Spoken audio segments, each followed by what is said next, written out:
I have filmed, edited and uploaded more than 70 YouTube videos and got more than 500,000 YouTube views, all from this tiny bedside setup. Well, let me show you how I customized this corner of my bedroom so effectively and made the easiest overhead rig for both horizontal and vertical videos. I won't be going in depth in the gadgets I use because this setup will work with any laptop or camera that you have. Instead, I'll break down the way I've built this setup and show how this is a dream setup for a lazy YouTuber like me.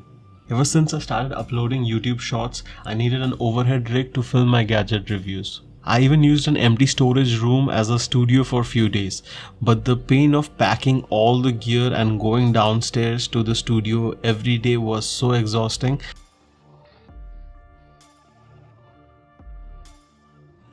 So I started brainstorming other ways of making an overhead rig that would not just hold my camera and other gears, it would also have an overhead storage rack. This desk was the easiest part of the whole setup. My aunt had this 110cm by 45cm study desk with no drawers. This was the perfect thing that I needed. So I borrowed this from her. This desk is perfect for this space. It gives me enough legroom to sit or even stand. The tricky part was designing the storage rack. To be more specific, the angle brackets that would hold up the heavy storage rack and my cameras. This needed to be really stable. So I ended up designing this U-shaped angle with holes to mount one side to the wall. The top had mounting points for the storage rack and the front had 3 1/4-inch holes for mounting my camera, microphone, light and even cell phone holders. This would be the ultimate overhead rig. So I took the design and went to a hardware shop to get it made. The angle bar was made of thick iron and after cutting and welding it, they ended up being really heavy and strong. So I felt safe mounting my expensive gear to this. Once the storage rack was drilled to the wall, I was ready to finish my setup. First I needed lights. I had this pair of cheap LED light sticks which came with their own stands. I mounted one of the lights permanently to the overhead rig, so this could light up the products I was recording perfectly. It also gives good light to my face as well. The light intensity can be adjusted, but sadly my version is not the adjustable color temperature one, so I can't get RGB colors. Anyways, the light is good enough. Only issue with this light is it is a bit harsh. I had to use these 2 A4 papers to diffuse the light. I have rigged the smartphone holder on the same angle bar.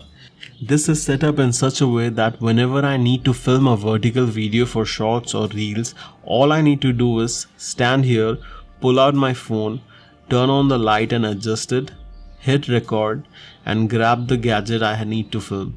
That's it. You can see the result of the video right here.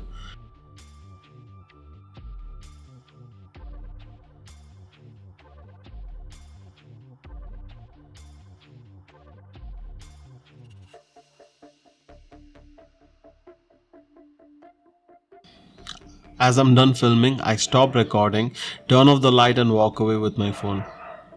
As simple as that. Same thing for horizontal videos. I use the middle angle bar to mount my camera and microphone. The camera that I'm using here is a 750D with a Sigma 10 to 20mm. The table size is just perfectly covered with this Sigma lens. I don't need to mess with the settings every time. I need to do the setting once and everything stays the same. Other than these 2 top-down camera angles, I have multiple camera angles to film talking head videos like this one here. Or even this angle is great. I prefer filming towards the corner of the room. This creates separation between me and the background, which makes the camera angle cinematic. These shelves are one of the most important part of my setup. I use this first shelf over here to keep all my cameras or lens or the gadget that I'm reviewing. I usually put video props and other small objects in this top shelf. To be honest, this setup has been perfect for filming or editing anything late night. This is so convenient. Everything I need is right next to my bed and all I need to do is just open up my laptop and start editing. If you enjoyed this video, please like and subscribe and let me know in the comments below what your setup looks like.